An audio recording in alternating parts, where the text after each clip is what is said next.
एक बार एक शांत चीनी गांव में, जहां हर सुबह की किरणें नीली परत पर बिखर जाती थीं, स्वर्ग शिखर नाम का एक पर्वत खड़ा था। यह पर्वत गांव वालों के लिए केवल एक भौतिक आकृति नहीं था, बल्कि उनके सपनों का प्रतीक था। गांव वाले चाहते थे कि उस पर्वत की चोटी पर एक मंदिर बने, जहां से उनकी प्रार्थनाएं सिद्धि प्राप्त करें। लेकिन उस ऊंचाई तक पहुंचना किसी सरल कार्य से कम नहीं था। रास्ता अत्यंत खड़ा और खतरनाक था, जिसके बारे में सोचकर ही उनके दिल की धड़कन तेज हो जाती थी। गांव के बुजुर्गों ने निर्णय लिया कि जो भी पर्वत की चोटी तक सीढ़ियां बनाएगा, वही अपने साथ पूरे गांव का सम्मान भी बढ़ाएगा। यह सुनकर पूरा गांव उत्साह से भर गया। लियांग, गांव का एक युवा और ताकतवर युवक, अपनी दृढ़ता और आत्मविश्वास से भरा हुआ था। उसने गर्व से घोषणा की, मैं सबसे तेज ऊपर पहुंच जाऊंगा। उसकी इस बात पर गांव वाले तालियां बजाने लगे। सभी को विश्वास था कि यही सफल होगा। अभी भीड़ में से एक वृद्धा माइली आगे बढ़ी। उनकी पीठ झुकी हुई थी और हाथ कांपते थे। जैसे ही उन्होंने अपनी बात शुरू की, भीड़ झूम उठी।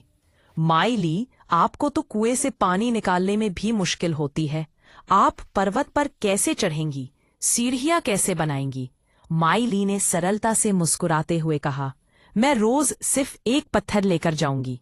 उनकी मासूमियत पर और हंसी छिड़ गई। काम शुरू हुआ।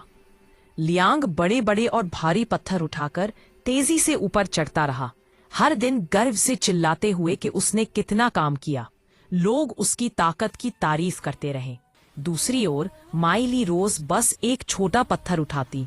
वह उसे अपने कपड़े में बांध लेती और धीरे धीरे कदम बढ़ाती। ऊपर पहुंचकर वह इसे रख देती। प्रारंभ में लियांग की सीढ़ियां तेजी से बढ़ीं, जबकि माइली का काम तो न के बराबर दिखता था। लेकिन हफ्ते बीतते गए। लियांग थकने लगा। कुछ सुबह वह सोता रह गया। कभी सोचा, कल 2 गुना कर लूंगा। धीरे धीरे उसके पत्थरों का ढेर नीचे ही रह गया। पर माइली कभी नहीं रुकी। गर्मी की तपन में, पतझड़ की हवा में, सर्दी की बर्फ में, बरसात की फुहार में वो रोज एक पत्थर लेकर चढ़ती रही। उनके पैर कांपते, फिर भी वो कहती, बस आज का एक और पत्थर। दिन महीनों में बदले और महीने वर्षों में, और एक सुबह पहाड़ की चोटी पर एक घंटी बजी। गांव वाले बाहर आए। ऊपर देखा, आकाश तक पहुंचने वाली सीढ़ियां थी। स्वर्ग शिखर तक का रास्ता अब पूरा हो चुका था। ये माइली का काम था। जिस बूढ़ी औरत पर सब हंसे थे, उसी ने एक एक पत्थर जोड़कर मंदिर तक का रास्ता बना दिया था। लोगों ने झुककर प्रणाम किया। माइली, आप सबसे ताकतवर नहीं थी, सबसे तेज नहीं थी, पर आपकी निरंतरता ने स्वर्ग तक का मार्ग बना दिया। और लियांग, वो भीड़ में खड़ा था, चुपचाप। उसे तब समझ आया, प्रतिभा बिना निरंतरता के बिजली की तरह है। वो शोर तो करती है, पर धरती को सींच नहीं पाती। उस दिन के बाद उस सीढ़ी का नाम पड़ा धैर्य पथ।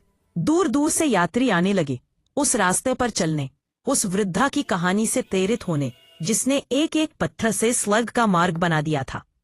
आज अपना पत्थर उठाओ, कल एक और रखो। एक दिन तुम भी अपनी मेहनत की पहाड़ी के राजा बनोगे, क्योंकि निरंतरता हमेशा प्रतिभा से बड़ी होती है।